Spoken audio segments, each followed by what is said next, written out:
having people coming in. We have already Bumasita here, and we're waiting for Vicky, who's on her way. Good morning, Miss Gitu.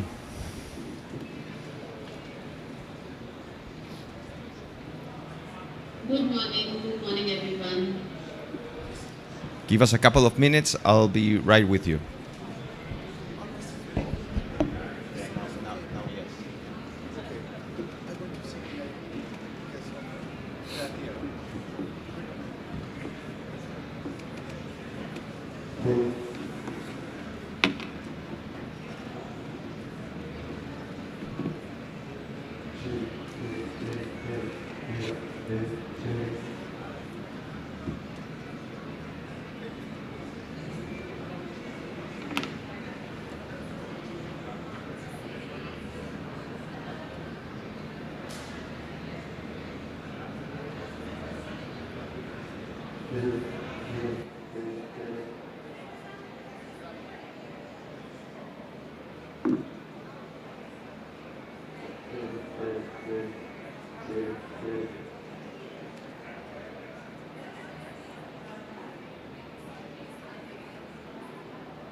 Good morning, Stefano.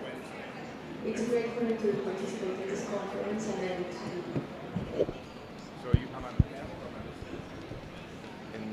So you're putting me right up front. Here with us to continue to wait. Please, any place you want. Okay. Hello, good to see you again. You're hanging out with the same dubious people I am.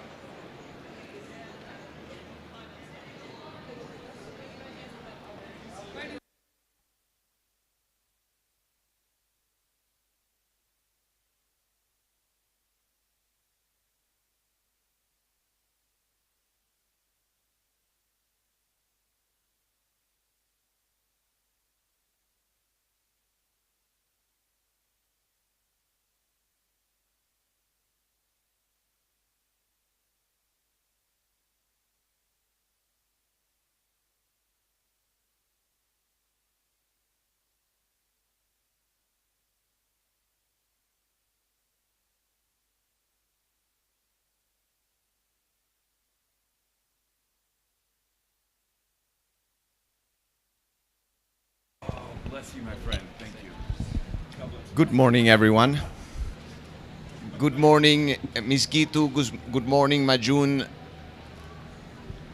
We are here already with Vicky and Buma Sita. Let me just, because I know we are all running, and Majun, I understand that you also need to leave, and Buma Sita and Vicky have also back-to-back here. Welcome everyone who's also joining online to this panel on G20, APEC, ASEAN, broader international cooperation, collaboration around sustainable finance. I won't dwell that much on what brings us here to COP. We are feeling day in and day out the impacts of breaking temperatures, fires, floods, which are sounding alarms on our planetary systems. We are living in a current state of crisis, which also enhances the cost of living. For the first time, for 2 years in a row, for the first time in 20 years, the Human Development Index has gone down 2 years in a row, which is obviously a matter of great concern, given that in many ways this COP is about just transition, and why promoting a just, affordable, and equitable transition is so important as we move in our pathways to net zero. Now, the G20 has had a long-standing history around sustainable finance, if I may use that word.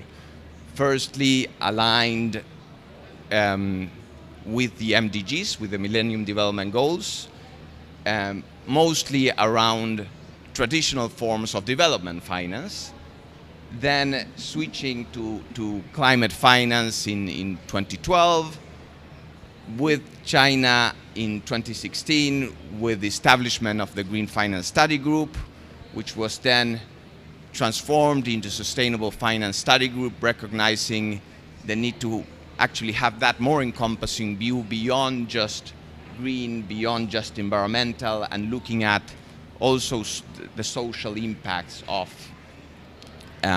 the activities of our economies.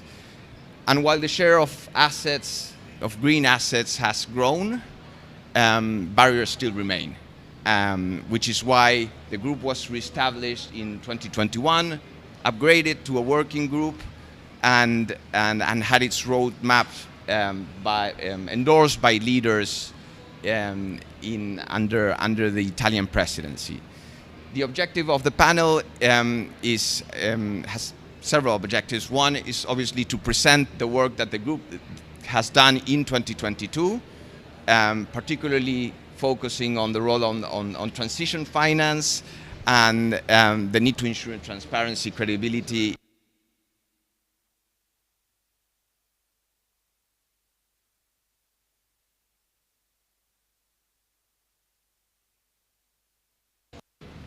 There we go.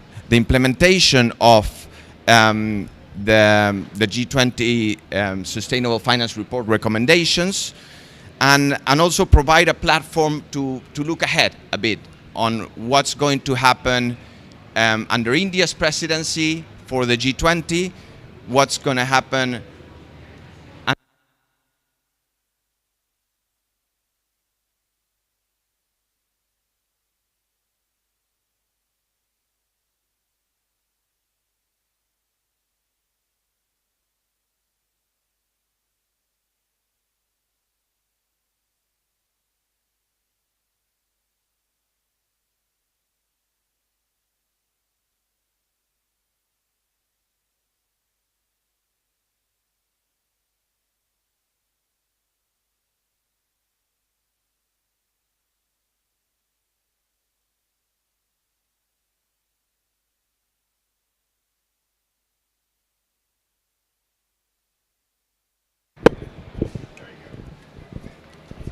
Sorry, there we are back again. I was saying what's going to happen under India's presidency in 2023, what's going to happen under US chairmanship of APEC, and what's going to happen under Indonesia's presidency of ASEAN. Broadly, G20, APEC, and ASEAN cover 32 economies around the world, and there are a lot of opportunities for that cross-pollination, if I may, and actually, just to use the buzzword in the space, to facilitate that interoperability, right?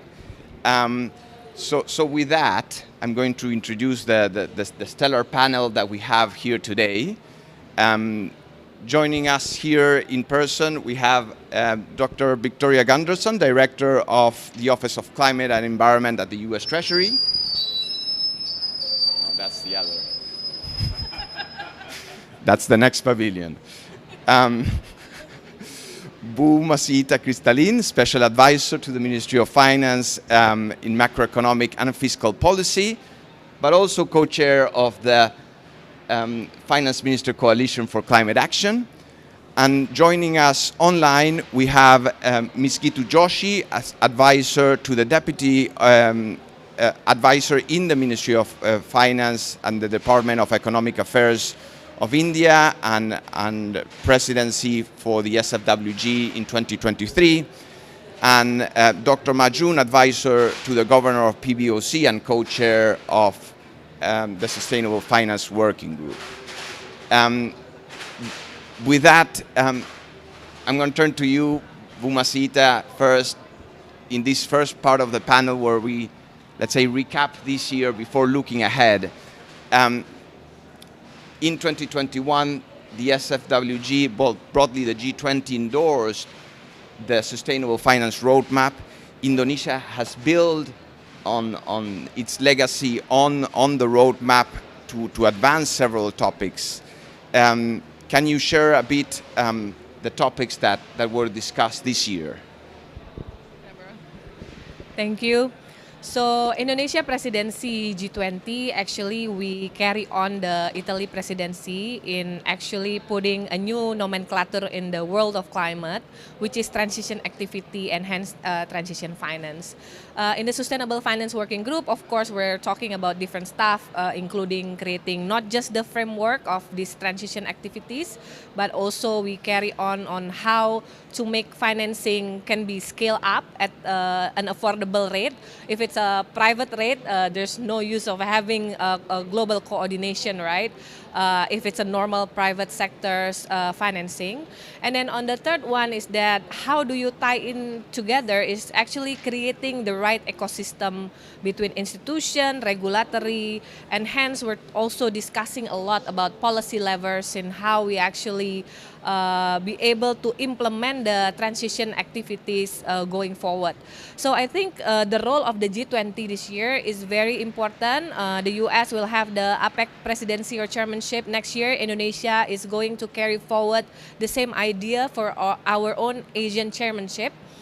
For example, in the Asian chairmanship, we actually in ASEAN, we already have a taxonomy which include transition activities as part of the green taxonomy. And then we would like to embed it, the categories and the name of projects or area or sectors, the target of NDC that could be enhanced by having it in the taxonomy. Because for a country like Indonesia, for example, it's not possible, if we don't have transition finance available by the global community in order for us to, both concessional and private, of course we would like to crowd in private investment because without the right ecosystem and hence policy levers in the Sustainable Finance Working Group becomes even more important because without that, you cannot close the loop of having, these big ideas of pledging to climate action, pledging to the amount of financing, but then actually be able to implement it at the project level. Thank you very much, Bu Masita. Majun, turning over to you, one of the outcomes of this year's work was the framework for transition finance. Can you help us unpack that a bit more? What it means to countries, and how can countries use the framework to advance their own, as they look at their own transitions? In other words, if you were in charge of leading the transition in any country, how would you use the framework? Thank you very much. Can you hear me okay? Loud and clear. Great. Well, as mentioned earlier, this year's G20 Sustainable Finance Working Group is working on a couple of very important items, including transition finance framework and improving credibility of financial institutions' net zero commitment, and also scaling up the sustainable finance instruments, especially for emerging markets and SMEs. So on the first topic, which is the transition finance framework, we spent, I think, roughly 9 months from beginning of this year, and now developed a set of recommendations, which include 22 principles that involve 5 pillars on how to develop a transition finance ecosystem. The backdrop is that all of us in the G20 Sustainable Finance Working Group realize that in the past, despite the rapid growth of green sustainable finance, not enough financial resources are being channeled to support the transition activities, namely activities undertaken by carbon-intensive industries and companies moving towards net zero. The reason partly has to do with the lack of clarity on what transition activity mean, and how to disclose transition-related activities, and how to structure the financial products and incentives to support transition. Just to give you an example of what I heard from a lot of financial firms, they are saying, we're interested in supporting transition, but we're afraid of being viewed as transition wash.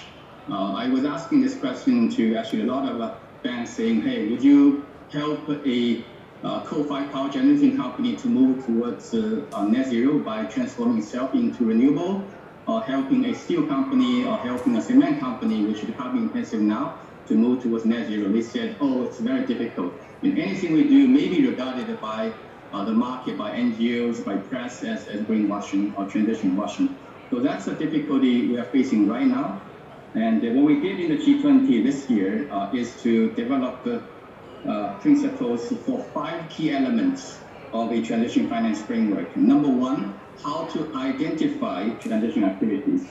Under this part, we essentially highlighted 2 methodologies. One is a taxonomy, which we can call transition taxonomy, and the other one is principle-based approach, which describes the principles that could be used to label the activity as transition.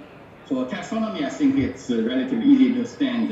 You have activities already in the EU Sustainable Finance Taxonomy that's labeled as transition. And in China, the central bank is now working on a transition taxonomy that includes in the first batch 4 sectors, such as coal-fired power generation, steel, cement, and agriculture. And next year, they may be working on another 6 major sectors, specific activities under the transition taxonomy. So by doing that, it can substantially reduce the cost for investors and corporates to identify transition activities and help them to avoid greenwashing risk. The second key pillar of the transition taxonomy, a transition finance framework, is disclosure requirements.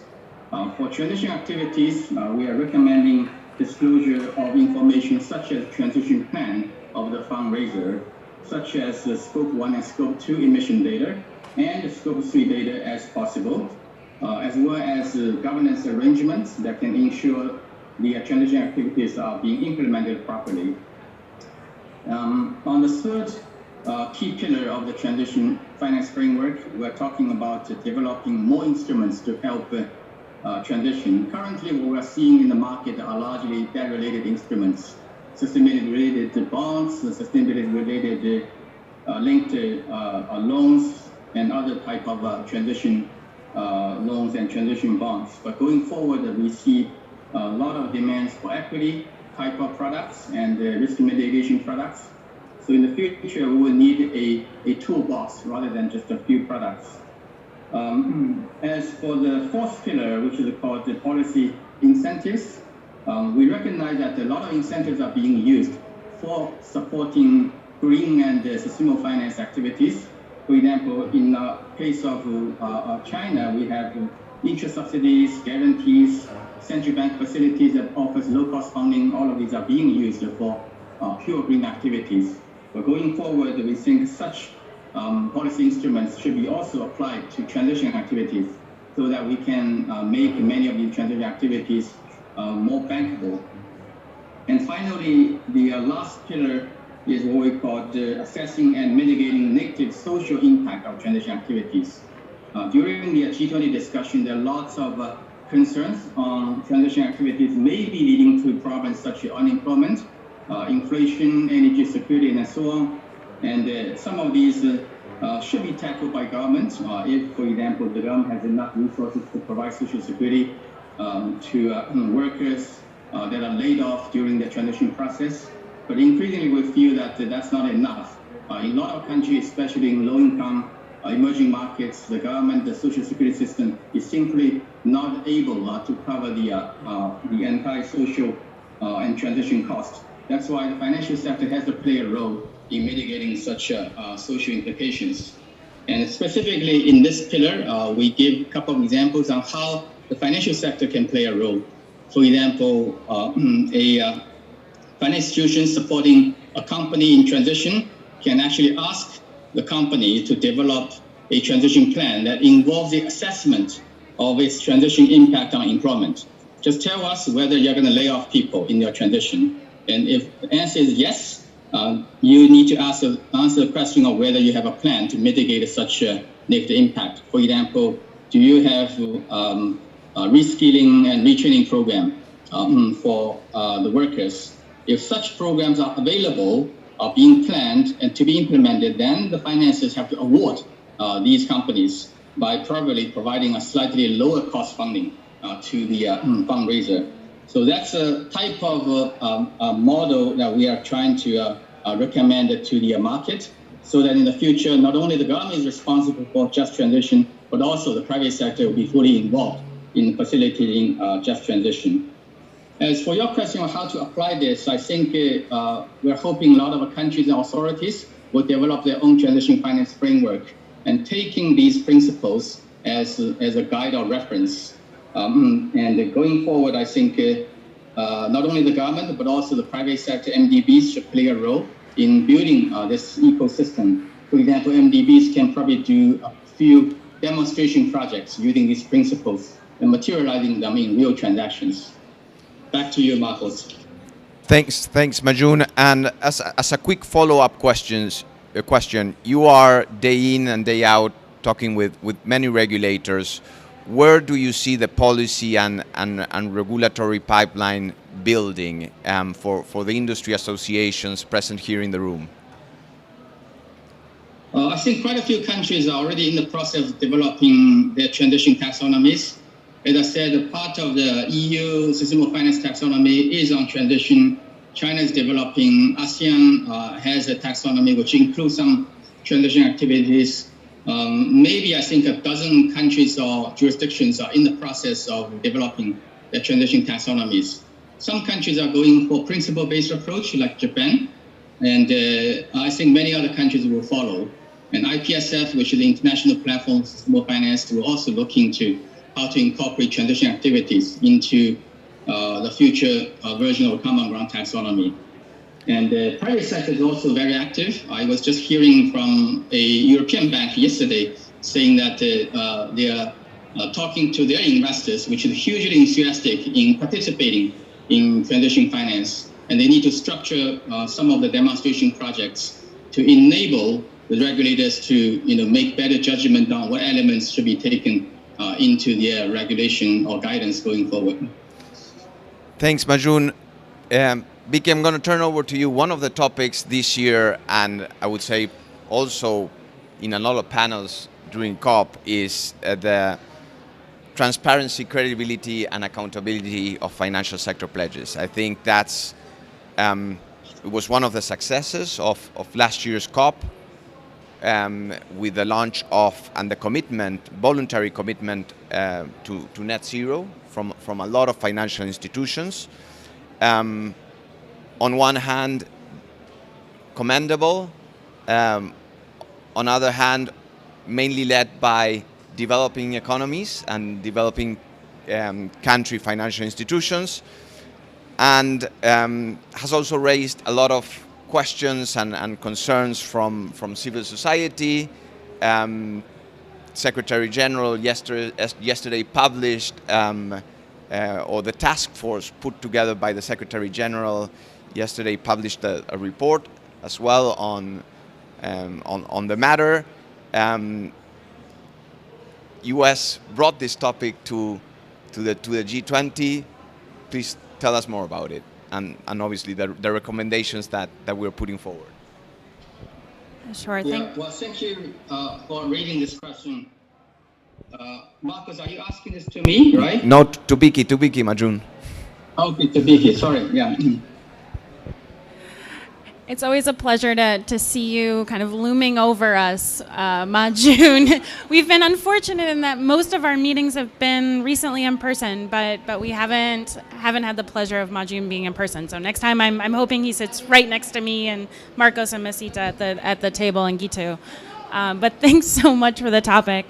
How many were at COP26 in Glasgow? Yeah, I think in the lead up to Glasgow, the conversation was very, very much about private sector engagement, the role of financial markets. It was timely given that we were sitting just outside London, only a few hours train ride away. And I would say as we were preparing over the course of the year, the narrative got increasingly more relevant, and the number of assets under management continued to increase that were making voluntary net zero commitments. And so by the time we arrived at COP26, that narrative had changed. The amount of capital that was committed towards a net zero transition had only increased, and it continues to be. I believe it's more than $150 trillion under assets under management that are committed to net zero. And I think given where we are today in Egypt, and we're talking about how do you enable a global transition, there's a role for governments, and we have a net zero economy-wide commitment for our government by 2050. Every government or institution is thinking about how to transition themselves. They're at different paces and different timelines. However, the voluntary commitments go for corporates as they look to align with potentially their governments and around the world. We were increasingly saying, well, if you make a commitment, and here at COP, how do you hold yourself accountable? Who should be talking about credibility, accountability, and transparency? All things that are being talked about in the negotiating rooms here at COP27, but there is an increasingly, what is the platform, what is the government institution, and how do we shine a spotlight on what's happening? And the SFWG in particular, given the role of the G20, provided a platform for bringing together relevant institutions, bringing together finance ministries and central bankers to have a thoughtful conversation about what's happening in the ecosystem, talking to the international organizations, pulling on what's happening, hearing directly from the private sector. We held a workshop in the spring. Over the course of the year, many international organizations submitted paperwork. We had bilateral meetings. We had multilateral meetings. So really, I saw the SFWG as a platform for saying, we're seeing something happen in the ecosystem. What do finance ministers and central bank governors need to know? And so next week, what do leaders need to know when they land in Bali to understand how is this relevant? And is this really going to enable the transition that we all want? And so we took the time to hear from all of those stakeholders, amongst the G20, understand the differences where developed country banks were, where emerging market economies were, how the fundamentally may have different challenges based upon capacity, existing commitments, government-driven commitments as well, and what could the SFWG say to lend value to the conversation. And there were two buckets of information, both on credibility and accountability. And because I'm holding a microphone, I'm typically only talking 3s and 5s because I was told if I have one microphone in one hand and one hand to make my points. However, we broke that rule with the SFWG. We tend to go a bit bigger. And we had 10 recommendations related to the credibility and accountability of net zero transitions. And I'll walk through them pretty quick because I think it's worth just noting the highlights. On credibility, we broke the recommendations down into two buckets. So for financial institutions, the first one is about Paris alignment. So really the same conversation we're having with the MDBs that governments are having. What does Paris alignment mean? Majun's comments about taxonomies, alignment approaches, and transition finance is just another way of talking about that. But how do private sector voluntary net zero commitments align with the goals of the Paris Agreement and support 21C? The second was if it's a financial institution, how do you engage your clients? And there's a role to be in engaging your clients related to your net zero commitment. Because realistically, a financial institution, most of your emissions are scope 3. They're downstream. They're not necessarily the operations, scope 1 and scope 2. The third was making sure they're science-based, they're rooted in reality, that they are really supporting the 1.5 degrees.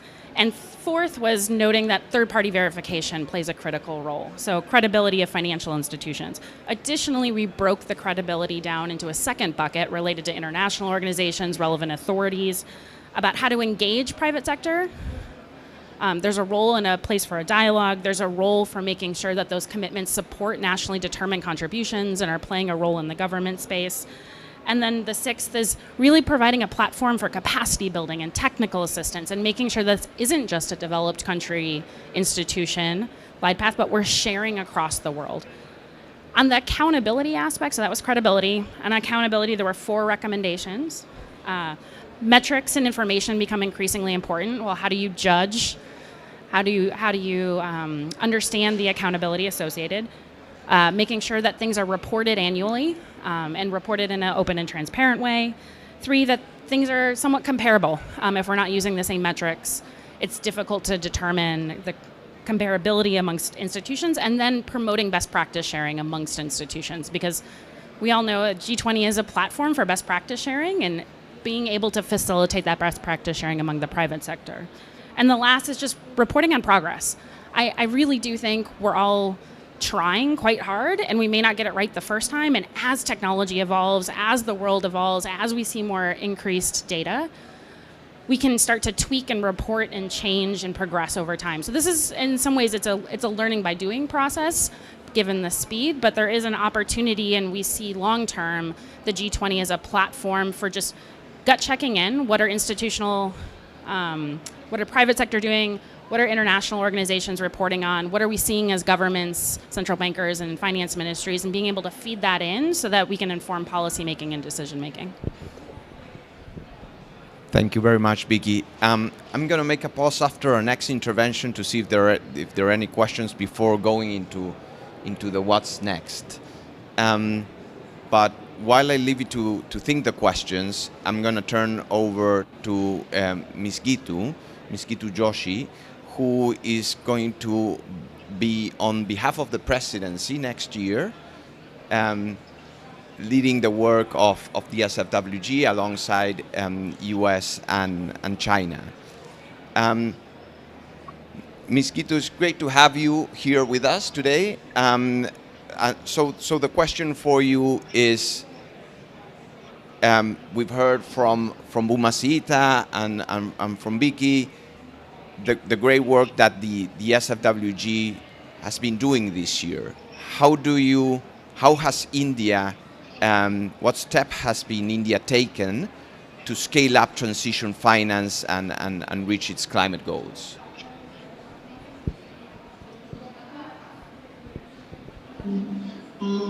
Good morning, everyone. Thank you, Marcus.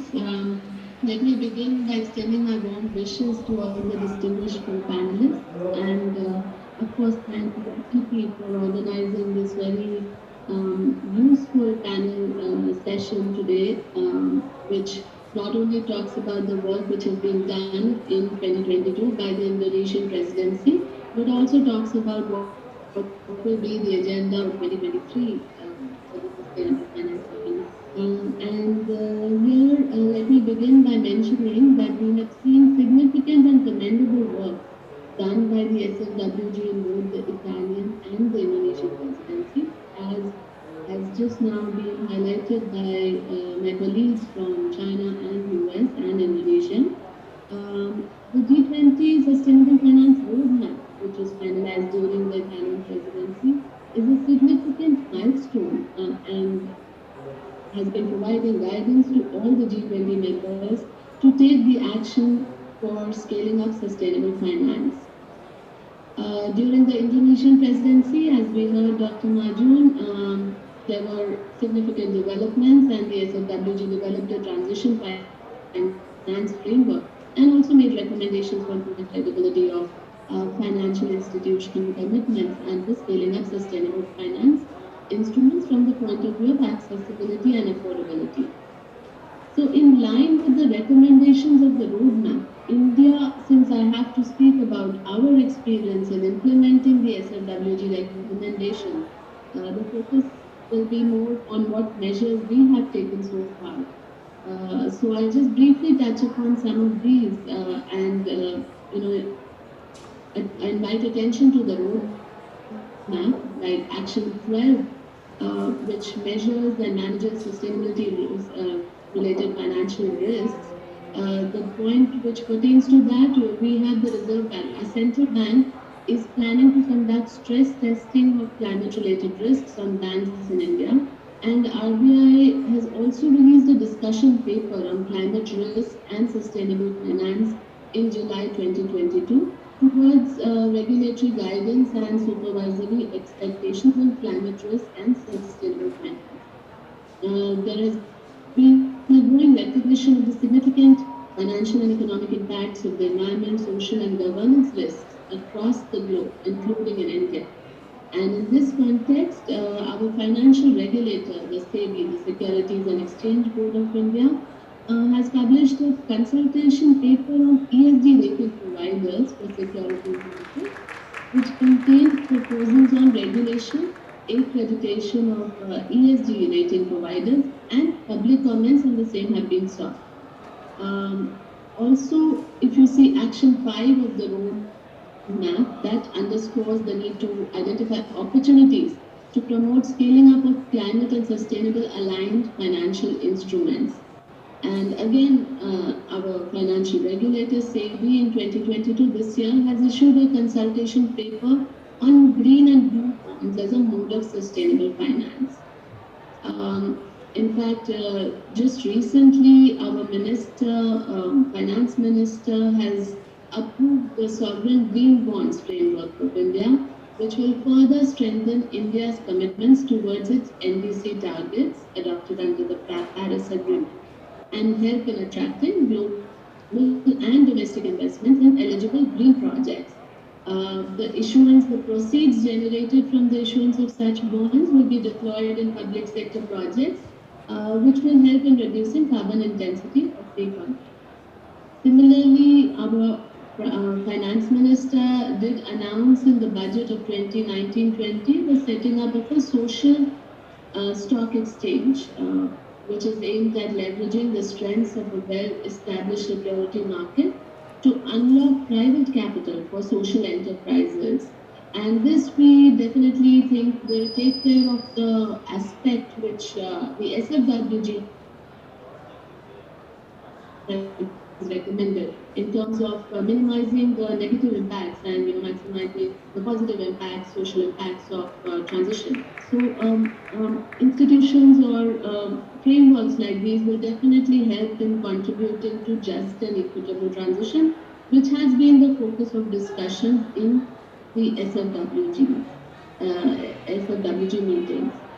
So I think we all know that NDC, we have, in fact, India has recently also updated our NDCs so that we are able to reach our commitments and the Paris Agreement. And India now stands committed to reduce emission intensity of its GDP by 45% by 2030 from 2005 level, and also achieve 50% cumulative electric power installed capacity from non-fossil fuel-based energy resources by 2030. In fact, if you see sustainable debt financing, we have, it's actually issuance of green bonds, sustainable bonds, sustainability-linked bonds. So there have been deliberations by discussing the framework, transition finance framework also. And these have emerged as a means to access a larger pool of capital globally. And in this context, India also has come out with liberalized external commercial borrowing norms, which have enabled the Indian renewable energy companies and other firms to tap the ECB route of raising finance through issuance of sustainable debt. So learning from India's experiences, I would like to reiterate at this juncture that efforts must be guided for jurisdictions to coordinate and learn from one another to adopt best practices. And through this exchange of country experiences, which has been made possible by the development of the online dashboard by the Indonesian presidency, I do hope member countries can progress better together as they translate their climate pledges into actions and undertake energy transitions towards a more sustainable energy future. And of course, as has been stated by Dr. Majun, the transition finance framework is something which is just been developed and has been released, and we also plan to take forward the implementation of the voluntary principles of the transition finance framework. Okay, that would be the Thank you. Thank you. Thank you very much, Ms. Ito. And yes, certainly India coming into its presidency through the big door with a lot of actions on green and sustainable finance and raising up the social agenda. And thank you for also mentioning the progress tracking tool that the G20 has been working on. And I think also plays to Vicky's comments on a platform, providing a platform for sharing best practices. I'm going to turn over to the audience now. I think we have a question from. I'll make a quick introduction. We have here in the audience Michael Sharon. Majun, you'll be glad to know that we have your former co-chairman here with us. So I'll turn over to Michael for a question and a comment. I'd like to again just commend the amazing work Majun and the team have all done. Shocking, I left and they just accelerated the pace of everything, and some of the work that's been done has really been ground setting. So I guess the question is, both the work done on transition finance and some of the other work that's done has been absolutely stellar. And some of you have brought up the point that both the banks as well as the asset managers need to engage and influence ultimately their clients, because you pointed out most of Scope 3 actually sits with them. They're the real economy. The financial institutions can provide the liquidity to make business model change, CapEx, R&D. And I guess my question is, in the future, maybe next year in India, I love that, I get to influence India a little bit maybe, is there any discussion around best practices of financial institutions who have done engagement? Because at the end of the day, we talk about that as it's an easy thing. It's actually a really bad news story. When you go to your client and say, have you not only measured your carbon footprint or your other things, it's going to be expensive or even potentially existential to your particular industry to make the legally binding commitment of the country you're acting within, because I know it's all voluntary, but if you're an industry within a country that's committed to a net zero, basically the only way that country's getting there is all of their industries actually get there. So I guess getting those financial institutions, understanding which ones have been most successful in being able to get their clients moving and providing the finance to help them change their business practices. Have you come across any of that over the last year or two? If not, that would, I think, be a very interesting mapping exercise to speaking to asset managers, banks, those that have been successful and those that have hit against barriers. What are the ways they're finding most influential, both positively and also bringing up the point they do have to do this within their country's commitments? Have you had any feedback on that, or are there any plans to try and find a way of how this bad news story can be better broken? Because you can have 130 trillion committed, but if their clients don't want to do anything with that 130 trillion, if it's just sitting there and they can't get them going, we don't get a transition. Thanks, Michael. Let me check if there are any other questions. You can introduce yourself. Thank you. Yes, I'm Karen Ellis, Chief Economist at WWF UK. Thanks very much for a really interesting session. Yesterday we had an event on transition plans, looking at the UK and the EU, who are both beginning to regulate and mandate the publication of net zero transition plans. And in that context, there's been a lot of debate about the risk of that, of reducing finance for emerging markets, for example, through the decarbonisation process, but actually making sure it generates more finance for the transition as you've been setting out here. So I just wondered if there's any sort of dialogue going on between this process and those processes, because I think, you know, that those are moving quite fast. In the UK, companies and financial institutions have got to publish transition plans by the end of next year. So how do we make sure that they are taking advantage of the opportunities that are being developed in this context, and also are transition plans requirements being considered as one of the areas of work for this working group as well for G20 countries? Thank you. Thank you very much. Let me take one more question. Hi, Jeremy McDaniels with the Institute of International Finance. Again, congratulations on the tremendous work this year. A lot of headwinds to go through to get this progress achieved, so congratulations on that. Maybe two observations and then a question. I think, Michael, just speaking to your point around industry activities in terms of advisory and engagement, I think this is really an area where we're having a lot of our members working very, very hard to find ways to start those conversations and enable those transitions of clients to happen. I think it is really speaking to a bit of a demand-supply imbalance here. I think the large majority of aligned financial institutions are working very hard to help move their clients, not the other way around. And that, of course, speaks to broader, real economy policy frameworks that can actually motivate and set a clear pathway for the transition of those industries. Maybe just speaking to your comment as well on national level frameworks that are being developed. I think that now we can see that there are global level views on transition finance. There are some national level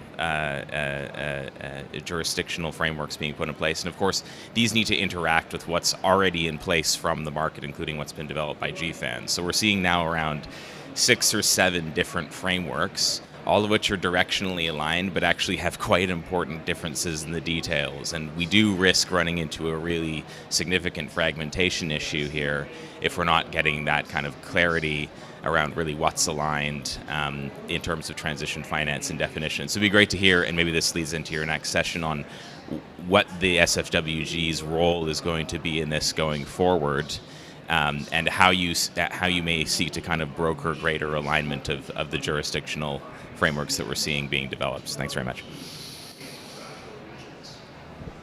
Thanks, Jeremy.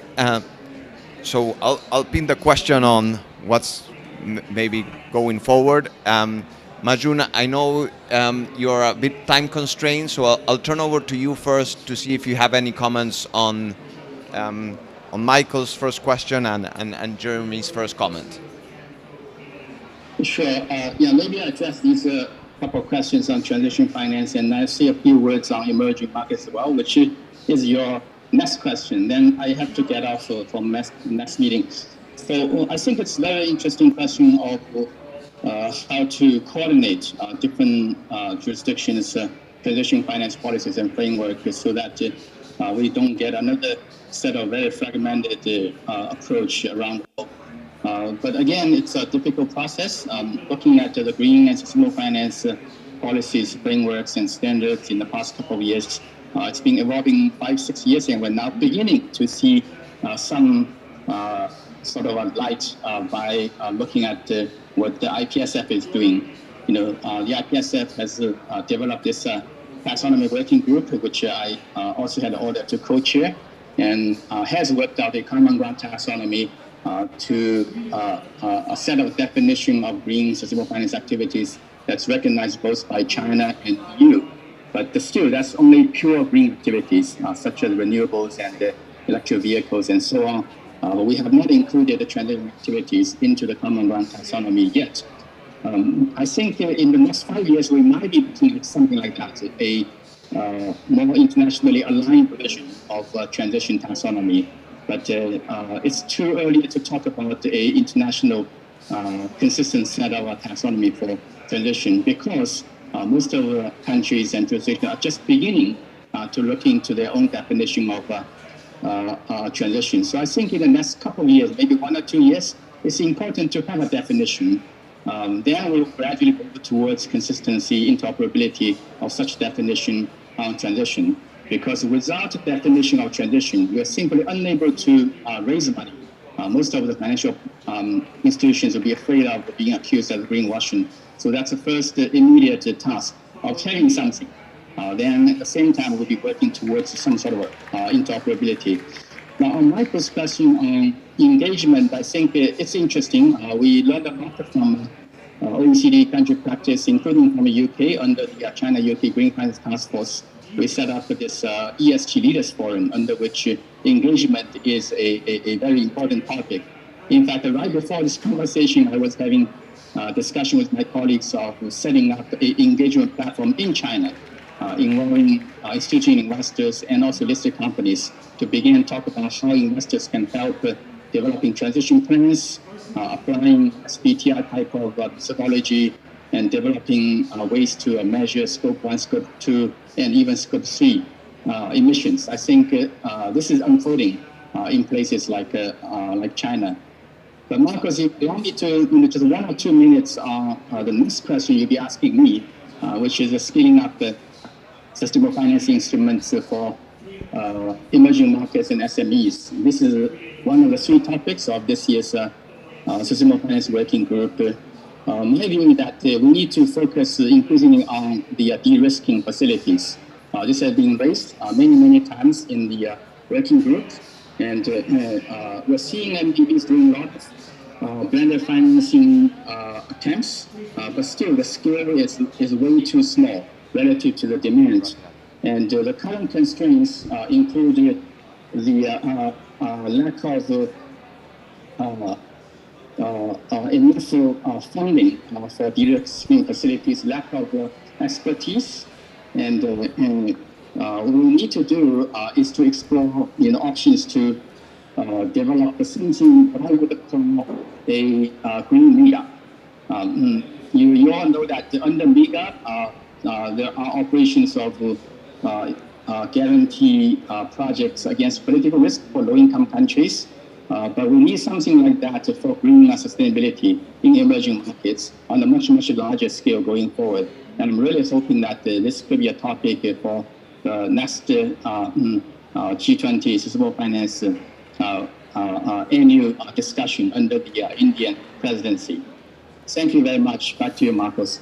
Thank you very much, Majun. And with that, I'm going to turn over to Buma Sita, maybe to then, as Majun, do the 2 things. If you have a comment on the questions that both Michael and Jeremy put forward, and also give us a glimpse of what will happen in ASEAN next year in sustainable finance. Thank you very much. Very interesting questions on how we actually mobilize the financial sectors and the clients of the financial sectors, right? Globally, I think it is a very difficult one, because even internal domestic economy, you have different speed in adoption of the transition activities, right? But also the cost of every sectors are different. For example, Indonesia just launched our enhanced NDC 2 weeks before this one, so we improved the number for the 1.5 degree. If you look at the by sectors, for example, the 2 most important sectors in Indonesia NDC are forestry and also energy, right? But if you compare the cost of actually the abatement cost of reducing the same amount of emission between only these 2 sectors, very different, right? So then if you, on top of that, if you add more countries with different development, and within the same development, they have different characteristic. For example, Indonesia energy transition with the overcapacity issues and subsidies. If we compare to South Africa, in energy transition mechanism, which undergoing an undersupply, so you can just build renewable energy at the mix. In the case of Indonesia, you have to phase out first and then rebuild the renewable. Those are the characteristics that I think when we start doing our own transition, we're focusing on energy now because that's the second largest, the most expensive one.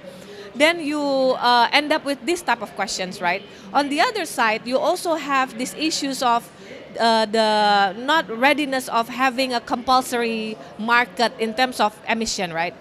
In many countries, for example, Indonesia included, we don't have the roadmap yet. As you mentioned, the reporting will be good. But also, if you don't have the target laid out for each sectors, and hence you have the compulsory market, and then you have the demand for the carbon, then it's the demand side is still empty, but in Indonesia you have the supply side. So you're working in a market where you only have a supply of carbon reduction, but you don't have the demand yet because of the compulsory market. Then you'll end up with a market where price is always going down, right? And when price going down, of course, the tilt into the transition balance, economically speaking, you don't incentivize or you don't put the right size of carrot and stick, right? But I think this type of questions is also interesting as we learn on the last G20, for example, they have committed, and then if the speed, as I mentioned, yeah, the speed of commitment in one part is too fast compared to the other, the affordability is different, then you left out with people not committing to anything. I think we need to be careful on that as well. But from the private sector point of view, now banks, for example, in Indonesia and the ASEAN region, we're not allowed no more lending on the brown energy, for example. That's why we need the transition finance category in the taxonomy of ASEAN as well, so that if Indonesia would like to phase out the coal power plant, it is not categorized as investment into the coal industry, right? Because now that is the taxonomy that's available. It's categorized as investing in the brown energy. So we have to be more creative and also understanding that every country has their uniqueness. It's good to force the global situation into one direction. I think we should do that, but just mindful of the speed, because we can end up with countries or commitments falling apart just because they cannot catch up with the speed that we have in the commitment. Thank you. For ASEAN next year, we're focusing on the taxonomy and transition. So continuing on the agenda that we have in G20, so we would like to make the taxonomy so that it includes transition activities and finance and all the guidelines, so that countries, emerging market in particular, who wants to do the transition, not just for the reporting, but also the availability of finance, and also later on for energy transition, for example, the carbon market monetization, right? You want to make sure this is not just carbon avoidance, right? Because if you don't exchange that particular power plant, the coal, the emission will go on anyway, right? So you have this business side, we have contracted power plant, so you cannot just say, oh, you have to close down in 5 years without refinancing or a B2B coordination. So there's a legal issues, there's a fiscal affordability issues, and I think there's a speed issues as well that we need to all balance together. Thank you very much, Mumasita. Really bringing in, as Michael was also pointing, sort of the real economy. And it's not only financial regulation, there are legal issues and other regulatory issues. Vicky, over to you a bit with the same questions. Reactions to the comments made by Michael and Jeremy, and what's next? What can we expect for APEC next year? Sure, thanks, Marcos. So, pulling on the three strands of conversation, I'll highlight, I think, three challenges that are in front of us. One is the timeline challenge. There are floods in Pakistan, wildfires in the U.S., heat waves in Indonesia. We have a time challenge in front of us, and so I would say pressure, but the timeline that's been laid out by governments through public policy, which was one of the work streams we didn't talk about that we did touch on this last year. The Indonesia hosted a really, I think, fabulous full-day conversation on the role of public policy to help enable the transition. It's not just on the private sector, it's not just targets, but public policy has a role to help incentivize, push, change the economics, and we've touched on some of those. The timeline mismatch of thoughtful, methodical, best practice sharing, the need for speed given the climate transition and the pressure for governments, 2030 is not far away. And so ultimately, I think we're all challenged by timeline mismatches, a need for speed, yet a hesitancy and a need to be thoughtful and conservative. Central bankers and finance ministries are not known for being, at least in the United States, as aggressive or forward-leaning. We're a bit cautious, and so I think the timeline mismatch is just a challenge for all of us. The second issue that I think was highlighted was data. You said measure what your clients have. I don't know that clients are measuring their emissions at the corporate level. I hate the word real economy. I'm not a financier. I'm an energy person. I'm a scientist. I didn't understand what the real economy was. I was like, they're just companies. What is this? But if you're generalizing for an industry and your clients aren't measuring and you don't know what your emissions are, it becomes increasingly complicated, let alone taking that, applying it all over the world to every sector, every company, every financial institution, every government. And so I really think there's a data issue about how we reduce the transaction cost of availability of data, make the calculations or the best guess estimates, because most of it is a guesstimate at this point, even the corporate data. How do we make that more concrete so that then you can reward or incentivize institutions that are making those incremental changes, that they're not caught up in the aggregate for the industry. So I think there's a data challenge there that continues to plague us all in a different way. And then lastly, I would just push back. I think COP is a place where people generalize too much. And I think when we talk about transition planning, it can't be just all my clients. The energy sector maybe has some tools that are available that are quite economical. Steel and cement probably has some different timelines and challenges. Understanding your unique profile of what you're interested in, who you're investing in, even de-risking tools for what sectors, under what concessionality, in what instances. I think we generalize too often, and there's a need now to get very specific, because without being specific, there won't be action. And so I think there's a need sometimes, particularly in the next year, and you'll hear this from the United States, can we get more granular? Can we start smaller and then scale more rapidly?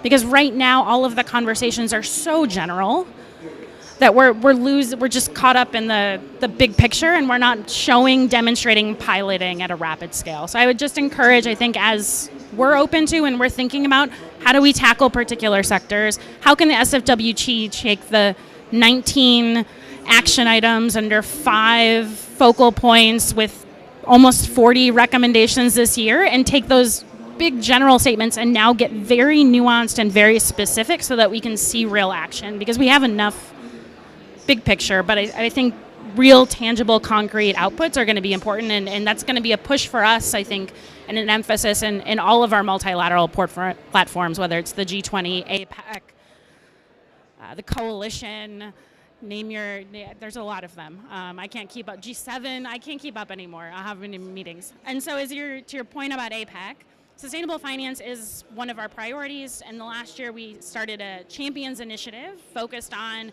just transitions, energy transition partnerships, and sustainable finance plays a key role.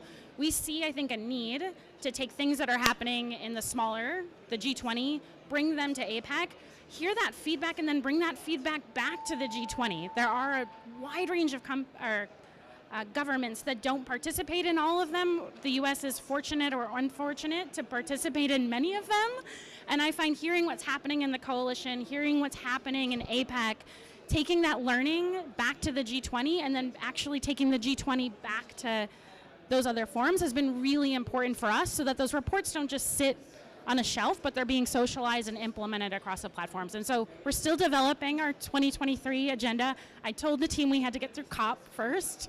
We have to get through leaders, which hasn't even happened yet, so it's not our presidency, but sustainable finance will be on the agenda, and I think we're open to having conversations with others. Thanks. Thank you very much, Vicky, and definitely an important role for IOs to bring that granularity, and also in developing economies, as usually, if I take taxonomies, for example, behind any country, there's usually an IO providing technical assistance. The recognition that we need to make in that we need to play a big role in facilitating that interoperability as well. Ms. Gitu, as Vicky was just mentioning, the role of the G20 and connecting and bringing back to the G20, usually or traditionally we had the G20 Leader Summit in advance of COP. And we went into COP basically with an expectation or a good or a bad COP, depending on what came out of that G20 Leader Summit. Unfortunately, these last 2 years, that has been flipped around, but we're still COP is pretty much looking at what's coming out of the G20 in the case of Indonesia, and India has the G20 next year. So just to wrap us up, tell us what India is thinking broadly for its G20. We saw yesterday the announcement of the motto of the G20, of the logo of the G20. Going a bit more granular, share a bit of with us what you're thinking for sustainable finance.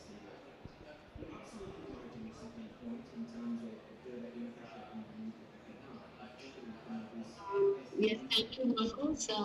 Very interesting session, questions, and of course, observations by the co-panelists. So I'll straight away go to the question which you have asked on India's vision for G20. So we'll just like to briefly touch upon that.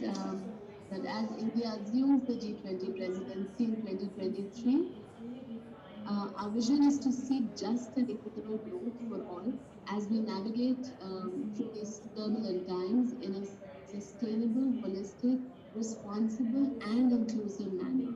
And recalling what our finance minister stated at the recent FMCBG meeting in Washington, that rebuilding trust in multilateralism is at the core of India's thinking. During our presidency, we are striving for greater stakeholder consultations, and we want to have a consensus-building approach, as has been the case in all G20 discussions.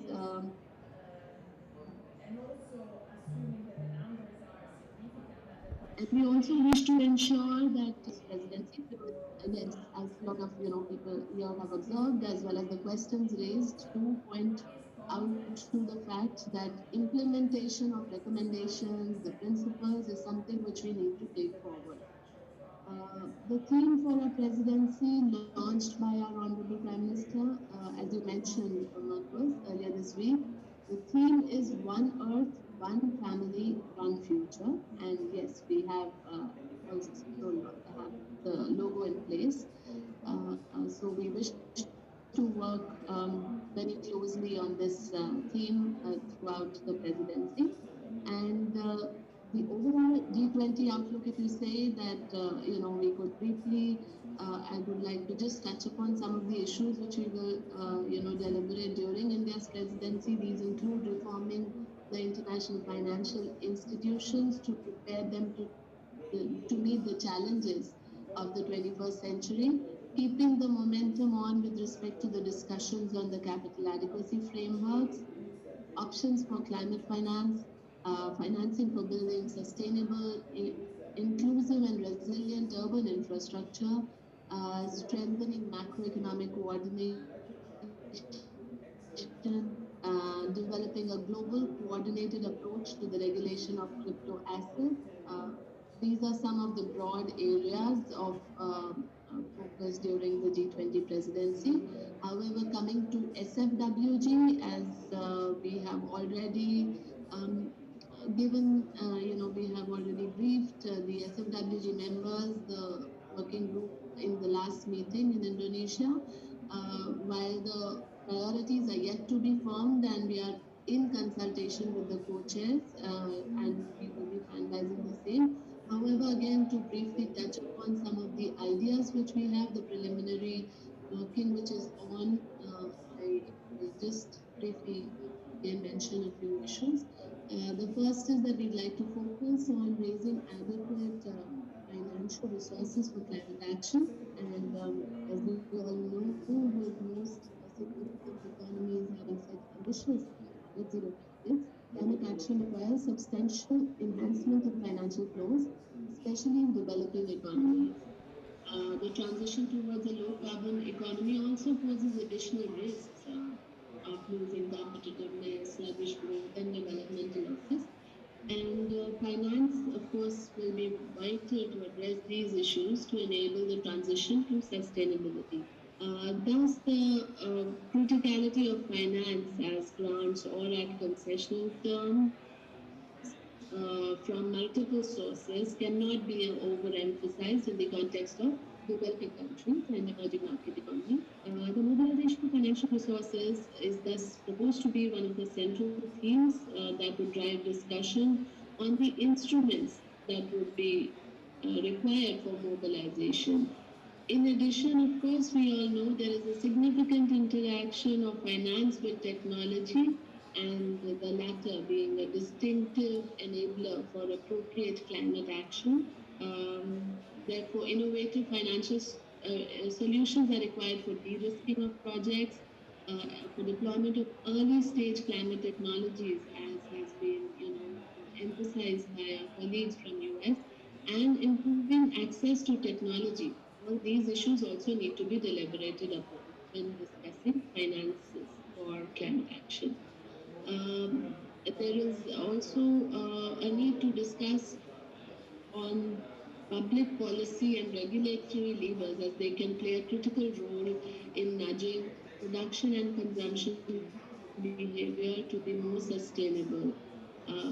Therefore, there will be some discussions. We've had a high-level discussion during the Indonesian presidency. We wish to take that forward so that both price and non-price measures are brought to the forefront, and countries can learn from each other's experiences on their path to greener and cleaner economies.